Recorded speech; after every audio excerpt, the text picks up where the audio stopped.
छठ करम नैहर में। जय हो भोजपुरी समाज के सम्मानित रेगुलर लोग। दोस्तों, भोजपुरी इंडस्ट्री के मशहूर गायक अभिनेता सुपरस्टार प्रमोद प्रेमी लेके आ रहे हैं हमारे और आपके बीच में बहुत ही प्यारा और बहुत ही मधुर आवाज़ में छठ करम नैहर में का बहुत ही प्यारा वीडियो सॉन्ग आप सभी के बीच में बहुत जल्द छठ मैया के पावन पर्व पर आप सभी के बीच में ये गाना कल आप सभी को सुनने को मिलेगा। जी हाँ दोस्तों, अब हम बात करें किस कंपनी से और किस टाइमिंग पे आ रहा है, तो दोस्तों ये एंगल म्यूजिक चैनल के माध्यम से सुबह 7 बजे ये गाना वीडियो सॉन्ग छूट रहा है। दोस्तों, इस गाने को लिखा है कृष्णा बेदर्दी ने और म्यूजिक दिया हरे शर्मा ने।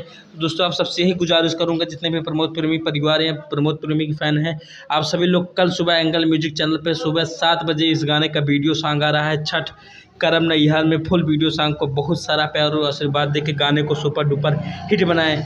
जी हाँ दोस्तों, जाते जाते हमारे पसंदीदा चैनल भोजपुरी म्यूजिक चैनल को आप सब्सक्राइब कर लीजिएगा, क्योंकि भोजपुरी स्टारों से जुड़ी हर छोटी छोटी अपडेट आप सभी को सबसे पहले भोजपुरी म्यूजिक चैनल पे ही देखने को मिलेगा। अभी सब्सक्राइब करिए भोजपुरी म्यूजिक चैनल। जय हिंद, जय भारत, जय हो।